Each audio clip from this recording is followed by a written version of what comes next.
घने जंगल में एक गोरा सिंह था। वो उस जंगल का राजा था।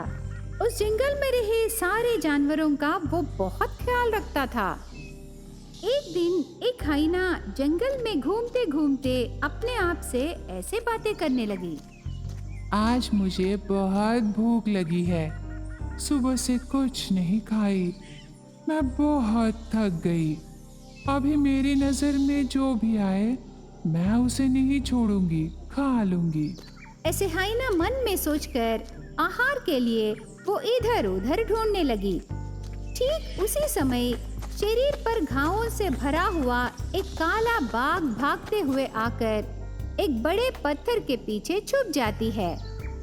उसका पीछा करते हुए हाइनाओं का झुंड इस काले बाघ को चारों ओर ढूंढकर ऐसे बातें करने लगे। कहाँ भाग गई रे? पता नहीं गुरु, हम बहुत दूर आ गए। चलो लौटते हैं। लेकिन हमारे छोटे प्रभु उस काले बाघ और उसकी बच्ची को मार डालने का आदेश दिए ना? हाँ दिए, पर लगता है ये उस गोरे सिंह का इलाका है। उसने हमें यहाँ देख लिया ना तो बस हमारा काम खलास। हाइनाओं का झुंड डर के मारे उस काले बाघ को छोड़कर चले जाते हैं। तब वो काला बाघ खतरे से बच गई सोचकर उसके मुंह में रही उसकी छोटी बच्ची को नीचे रख के थक कर वो भी बैठ जाती है। ऐसे रहते समय भूख से लथपथ हो रही हाइना ऐसे सोचने लगी। आहा, काली बाघ, आज मेरा टाइम बहुत अच्छा है। हाइना अपना मुंह चबाते हुए इस घायल काले बाघ के पास आती है। तब काले बाघ ने, देखो हाइना, मैं तेरी भूख समझ सकती हूँ।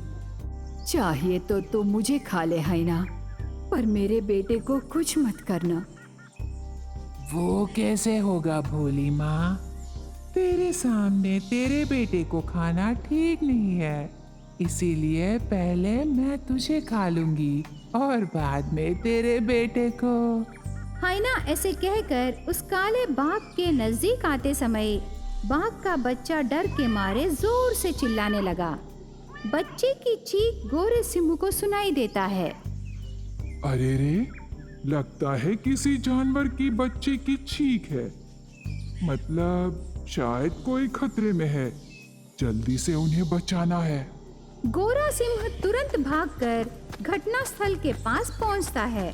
तब गोरे सिंह को देखकर हाइना जल्दी से घायल काली बाघ को मुंह से पकड़कर वहां से वो भाग जाती है।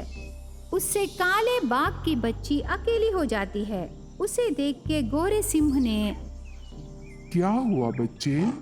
क्या बात है? क्यों चिल्ला रहे हो? ऐसे गोरा सिंह उस बाघ के बच्चे से पूछता है। तब बाघ का बच्चा निश्शब्द खड़ा रहता है। इतने में उनके पास हाथी और हिरण आते हैं। गोरे महाराज, एक हाइना उसके मुंह से एक बाघ को पकड़कर ले जा रही थी। हमने उसे देखा है महाराज। तो लगता है इस बच्चे की माँ को उसी हाइना ने मार डाला है। महाराज, तो क्या ये छोटा सा बाघ का बच्चा अनाथ हो गया? कौन अनाथ? आगे से मैं इसकी माँ हूँ और पिता भी हूँ। तो आप इसका नामकरण कीजिए महाराज। हम भी इस बच्चे को पालने में आपकी मदद करेंगे। आज से इस बच्चे का नाम है काला सिंबा। इसका नाम बहुत अच्छा है महाराज। उस दिन से काला सिंबा को जंगल का हर एक जानवर प्यार से पालने लगे। इसके अलावा काला सिंबा खाना नहीं खाने से उसे पीठ पर बिठा के पूरा जंगल घुमाकर उसे खिलाते थे। उसके बाद काला सिंबा बड़ा हो जाता है। तब मृगराज ने काला सिंबा को युद्ध की कौशलता और राज्य शासन के सिद्धांत भी सिखाता है। कुछ दिन बीतने के बाद गोरे सिंह से मिलने उसका दोस्त बड़ा शेर पड़ोस जंगल से आता है। उसे देख के गोरे सिंह ने, मेरे प्यारे दोस्त, बहुत दिनों बाद आए हो। बताओ, ये दोस्त की याद कैसे आई? बात क्या है बताओ दोस्त। माफ करो यार, कई बार मैं तुमसे मिलने की कोशिश किया, पर हर बार किसी न किसी समस्या में उलझ गया। इस तरह मृगराज और शेर बातें करते समय उनके पास काला सिम्बा आता है। आपने बुलाया पापा? हाँ बेटा, मैंने बुलाया है। एक मिनट ठहरो। दोस्त, ये मेरा गोद लिया बेटा है और इसका नाम है काला सिम्बा। अरे, ये देखने में तो बिल्कुल हमारे राजा जैसे लग रहा है। ये काला नहीं, हमारे महाराज हैं। मेरे साथ आइए राजा, हम सब आपके लिए बहुत इंतजार कर रहे हैं महाराज। ये क्या कह रहे हो दोस्त? ये मेरे साथ रहता है तो तुम्हारे राज्य का राजा कैसे हो सकता है? वो बहुत पुरानी कहानी है यार। सगे भाई को मारकर हमारे राज्य को हासिल करने के लिए हाइनाओं के साथ एक काला बाघ उन पर वार किया। उससे हमारे राजा मर गए, पर हमारे राजा की पत्नी रानी काली बाघ उसके बेटे को लेकर वहां से बहुत दूर भाग गई। लगता है हमारी रानी काली बाघ का बेटा ही ये सिम्बा है यार। तुम्हारे राज्य में इतना अन्याय हुआ और तुमने मुझे बताया तक नहीं? कई दिनों से मैं तुमसे ये बात कहने की बहुत कोशिश कर रहा था यार। तो चलो ना, इसी वक्त मैं और मेरा बेटा आकर उस धोखेबाज काले बाघ को मार डालेंगे। उसके बाद तीनों मिलकर उस इलाके को जाते हैं। काले सिम्बा को देखकर जंगली जानवर और धोखेबाज बाघ आश्चर्य हो जाते हैं। तब शेर ने, जाओ सिम्बा, वही धोखेबाज बाघ ने तुम्हारे माँ बाप को मार डाला है।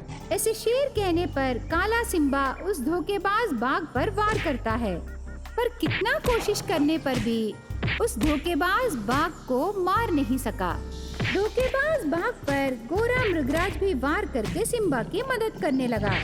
उन्हें देख के हाइनाओं का झुंड आकर गोरे मृगराज को रोकने लगे। उससे सिम्बा को धोखेबाज बाघ उसके पंजों से बहुत मारता है। बहुत देर तक लड़ने के बाद सिम्बा घायल होकर बेहोश होके गिर जाता है।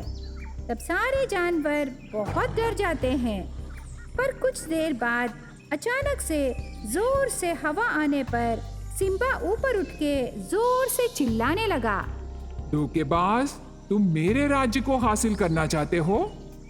सिम्बा जोर से चिल्लाकर धोखेबाज बाघ पर वार करके उसके मजबूत पंजों से उसे मारता है। उससे हाइनाओं का झुंड डर के मारे मृगराज को छोड़कर चले जाते हैं।